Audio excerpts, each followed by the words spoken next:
Petugas pemadam kebakaran yang datang ke lokasi langsung memadamkan api agar tidak merambat ke bangunan lain. Api padam 2 jam kemudian. Kebakaran diduga akibat puntung rokok yang dibuang sembarangan. Telah terjadi kebakaran di Desa Sabrang, Dusun Kerajaan Babakan, Kecamatan Ambuluh pada pukul 18.58. Adapun yang terbakar adalah sebuah gudang tembakau. Tidak ada korban jiwa, namun kerugian ditaksir mencapai ratusan juta rupiah. Petugas masih menyelidiki penyebab pasti kebakaran. Dari Jember, Jawa Timur, Bambang Sugiarto, iNews melaporkan.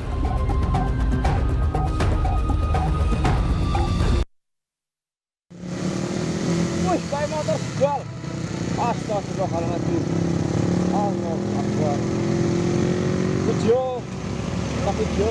Inilah detik-detik video amatir warga saat bus mikro yang mengangkut 20 penumpang terjun ke jurang di jalan raya menuju wisata Dieng, tepatnya di Batur, Banjarnegara, Jawa Tengah. Nampak dalam video bus terguling masuk ke dalam sisi jurang. Kronologi berawal saat bus mikro melaju dari arah utara Dieng menuju arah selatan atau menuju arah pulang. Astagfirullahaladzim, ya Allah. Tiba-tiba saat berada di jalan menurun dan tikungan, bus mengalami gagal rem. Dan karena tak mampu kendalikan kemudi, akhirnya bus terjun ke jurang dan sempat terbalik hingga 2 kali. Evakuasi kendaraan sempat terkendala karena sulit dan terjalnya medan, serta banyaknya warga yang ingin menonton. Akibat kejadian ini, 7 orang mengalami luka-luka. Para korban saat ini tengah mendapatkan perawatan intensif di Puskesmas dan RSUD Wonosobo. 2, senalan 2, saya nggak kencang. Bahkan si mesin pun ngegerang karena digigit kasar. Saya udah dari atas itu saya nggak nginjek rem. Nah, begitu saya mau belok, baru saya nginjek rem. Nah, di saat saya injek rem ini udah keras. Polisi saat ini tengah melakukan olah TKP dan akan memeriksa sopir sebagai saksi untuk mengetahui penyebab pasti terjadinya kecelakaan. Polisi mengimbau pengendara yang akan melintas di jalur Banjarnegara, Pejawaran Dieng untuk lebih waspada dan memeriksa kondisi rem kendaraan. Dari Banjarnegara, Jawa Tengah, Nurdin Ozi, iNews melaporkan.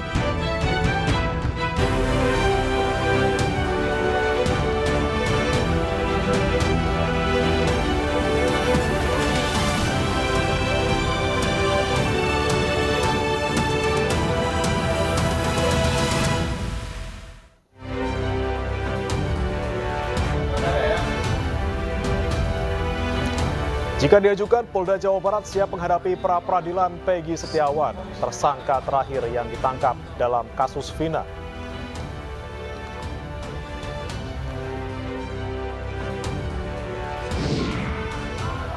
Aksi unjuk rasa menolak revisi Undang-Undang Penyiaran digelar di depan gedung DPR RI.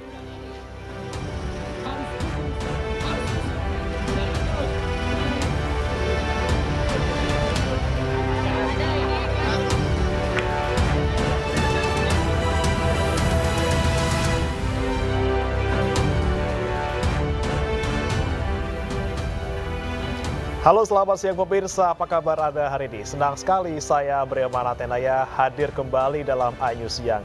Selain 3 berita tadi, kami juga akan hadirkan sejumlah informasi penting lainnya. Dan kita akan mulai iNews Siang dengan informasi Polda Jawa Barat yang menyampaikan sejumlah informasi mengejutkan dalam rilis resmi terkait kasus pembunuhan Vina. Setelah buronan Peggy ditangkap, polisi menghapus DPO lainnya.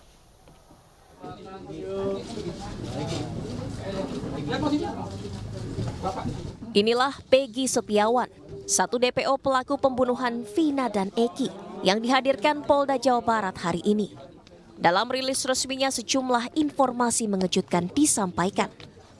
Yang pertama, sebelumnya polisi merilis 3 DPO. Namun dalam konferensi pers Polda Jawa Barat hari ini, DPO hanya 1 orang. Dan total pelaku berjumlah 9 orang. 5 keterangan berbeda dari tersangka itu ada yang menerangkan 3. Ada lagi menerangkan 3 dengan nama berbeda. Ada yang menerangkan 5, ada yang menerangkan 1. Setelah kami melakukan penyidikan lebih mendalam, ternyata 2 nama yang disebutkan selama ini itu hanya asal sebut. Jadi tidak ada tersangka lain. Namun apabila nanti di kemudian hari muncul tersangka lagi, ya kami akan periksa. Tetapi sejauh ini fakta di dalam penyidikan kami, tersangka atau DPO adalah 1, bukan 3. Jadi semua tersangka jumlahnya 9, bukan 11. Yang kedua, Peggy Setiawan tinggal di kos di Bandung dan menggunakan nama samaran Robi Irawan. PS adalah keponakannya. Hal ini dikuatkan dengan keterangan pemilik kos yang sudah kita minta keterangan. Demikian juga nama sudah diganti, bukan lagi PS tetapi menggunakan nama Robi. Yang ketiga, polisi juga menyinggung modus operandi dugaan pemerkosaan terhadap korban Vina. Modus operandi melakukan tindak pidana turut serta melakukan pembunuhan berencana dan turut serta melakukan perbuatan kekerasan, memaksa anak melakukan persetubuhan dengannya terhadap korban atas nama Rizky dan atas nama Vina dengan menggunakan alat berupa kayu, batu, dan senjata tajam sampai meninggal dunia. Keempat, Peggy Setiawan terancam vonis hukuman mati hingga pidana seumur hidup. Junto pasal 55 ayat 1 ke 1 KUH pidana dengan ancaman pidana mati seumur hidup dan paling lama 20 tahun. Kelima, polisi menegaskan tidak ada keterlibatan pejabat-pejabat tertentu dalam peristiwa ini. Tidak ada nama pejabat terlibat di sini. Kami sangat kooperatif dan transparan terkait penyidikan ini. DPO ya hanya 1, PS.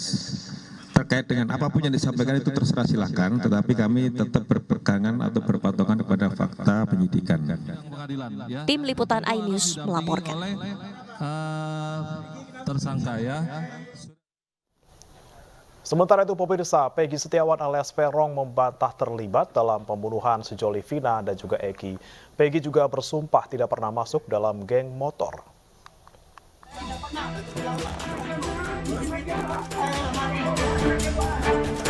Pernyataan ini disampaikan Peggy usai ditetapkan sebagai tersangka kasus pembunuhan sejoli Vina dan Eki. Bantahan ini terus disampaikan saat diamankan petugas. Peggy juga membantah menjadi anggota geng motor.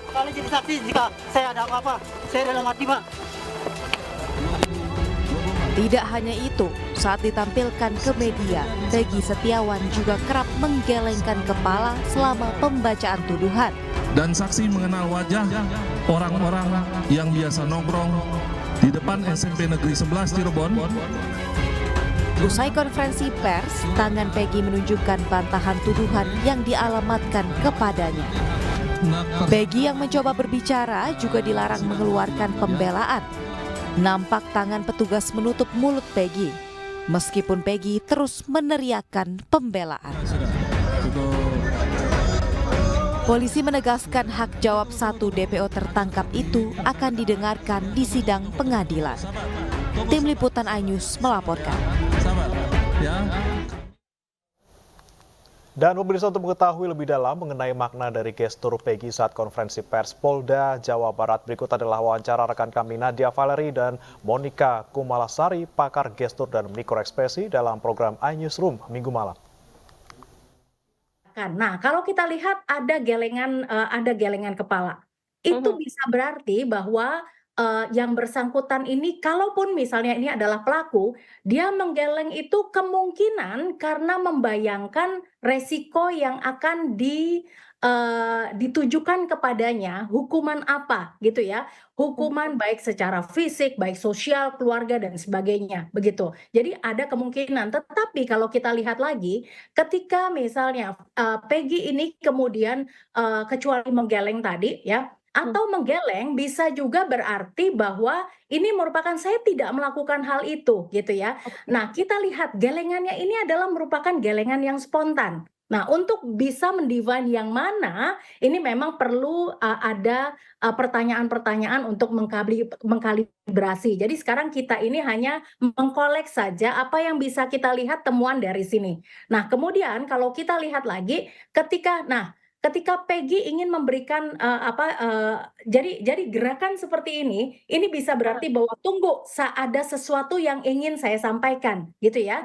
Nah, tanpa mengatakan seperti itu, maka respons dari polisi yang ada, petugas yang ada di sekitarnya ini adalah berusaha untuk menahan dan kemudian di depan mulutnya seperti itu, ya. Jadi berusaha untuk menutup. Nah, ini adalah dijelaskan bahwa jangan memberikan hak jawab ini sekarang, tetapi lakukanlah di pengadilan nanti, gitu ya.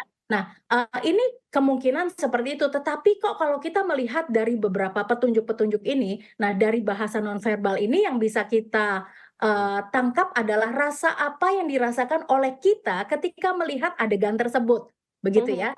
Jadi ada sesuatu yang tidak secara spontan, atau ada sesuatu yang membuat ditahan. Respons Peggy pun yang merupakan respons dari seorang tersangka ini ditahan, begitu. Nah, ini menjadi suatu tanda tanya bagi kita ketika ada hal-hal yang kemudian ditahan. Kalau memang bahwa yang bersangkutan ini jelas adalah merupakan pelakunya, begitu. Jadi kalau ditanya dari ketiga hal ini, maka ini masyarakat ini momennya sekarang untuk membantu untuk melihat sistem peradilan kita, apakah benar begitu ya bahwa yang bersangkutan adalah pelaku. Kalau memang yang bersangkutan adalah benar sebagai pelaku, maka kenapa respons-respons ini semuanya ditahan dengan barang bukti yang sebetulnya sudah cukup begitu bagi polisi, begitu ya. Jadi kita mungkin agak bergeser menjadi apakah ini benar-benar salah tangkap. Nah, kalau salah tangkap, kenapa juga ada sesuatu yang pakai ditahan?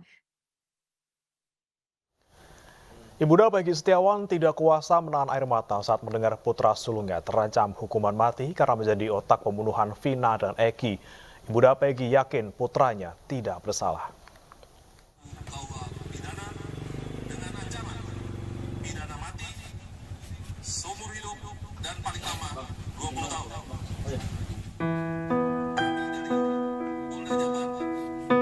Kartini, ibunda Peggy Setiawan tak kuasa menahan tangis saat mendengar putranya terancam hukuman mati dalam kasus pembunuhan Vina dan Rizky alias Eki yang terjadi pada 2016 silam.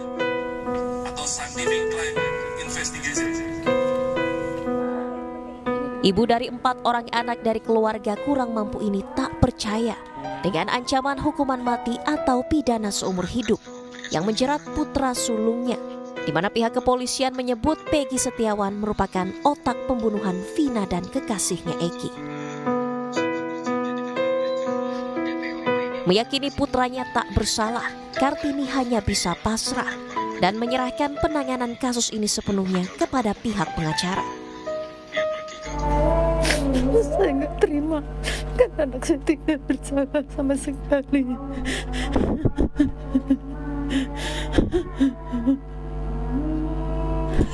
Tidak tahu, saya serahkan semua ini sama pengacara saya saja.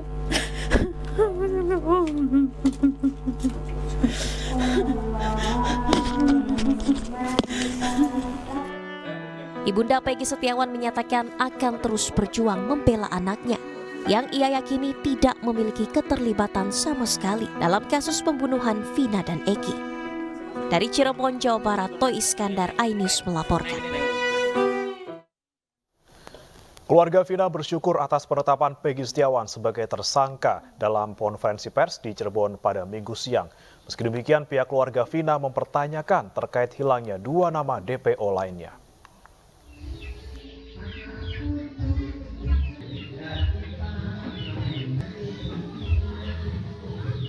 Penetapan Peggy Setiawan alias Peron sebagai tersangka dalam kasus pembunuhan Vina dan Eki ditanggapi positif pihak keluarga Vina.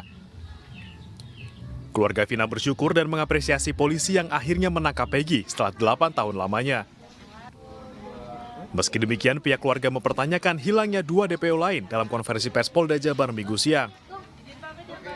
Pihak keluarga bersama kuasa hukum akan mendatangi Polda Jabar untuk memperjelas hal ini. Saya keluarga senang ya, karena selama 8 tahun kan ini yang keluarga tunggu-tunggu gitu kan. Tertangkapnya DPO yang sudah kabur itu kan. Cuman dengan Polda mengatakan bahwa DPO ini bukan 3, hanya 1. Mungkin saya dan lawyer nanti akan mempertanyakan itu ke pihak Polda Jabar.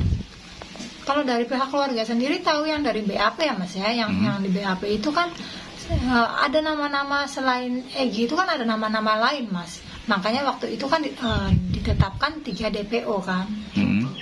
Apapun hasil keputusan dari Polda Jabar tetap kita hormati. Walaupun memang nanti kita akan pertanyakan kembali kenapa dari 3 kok tiba-tiba bisa menjadi 1 gitu kan. Tim kita juga yang ada di Bandung nanti akan bertemu dengan pihak Polda Jabar untuk memperjelas gitu kenapa bisa jadi DPO-nya hanya 1 gitu, yang 2 itu kemana atau ada apa gitu. Sebelumnya, Polda Jawa Barat menetapkan 3 DPO dalam kasus pembunuhan Vina dan Eki, yaitu Peggy, Dani, dan Andi. Cukup ya? Namun belakangan, usai menangkap dan menetapkan Peggy sebagai tersangka, polisi menegaskan DPO hanya berjumlah 1 orang. Tersangka nanti di sidang Dari Cirebon, Jawa Barat, Toy Iskandar, iNews melaporkan. Polda Jawa Barat akan memanggil adik kandung tersangka Peggy Setiawan untuk diperiksa sebagai saksi. Pemeriksaan akan digelar di Polda Jawa Barat pada Selasa pekan depan.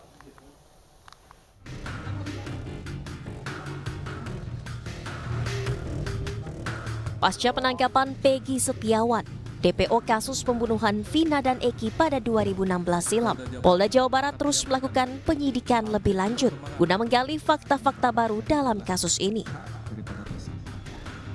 Langkah selanjutnya, Polda Jawa Barat telah mengirimkan surat pemanggilan terhadap adik Peggy Setiawan untuk dimintai keterangannya sebagai saksi. Pemeriksaan terhadap adik Peggy Setiawan akan dilakukan pada Selasa 28 Mei 2024. Bertempat di Polda Jawa Barat atau di Mapolres Cirebon Kota. Selain mengirimkan surat pemanggilan terhadap adik Peggy, penyidik juga telah mengirimkan surat pemberitahuan dimulainya penyidikan atau SPDP atas Peggy Setiawan. Ini katanya surat si adik Peggy buat bersaksi. Suratnya tadi jam 6 sore datang. Iya, kemarin. Bersaksinya hari Selasa. Di Polda ngomongnya sih. Di sini juga di Cirebon juga bisa ngomongnya gitu. Kalau ke Polda jauh ya ke Cirebon aja. Ibunda Peggy Setiawan, Kartini, menyebut dirinya akan hadir dalam agenda pemeriksaan tersebut dengan didampingi tim kuasa hukum. Dari Cirebon, Jawa Barat, Toy Iskandar, iNews melaporkan. Jangan beranjak pemirsa, iNews yang akan kembali usai jeda berikut ini.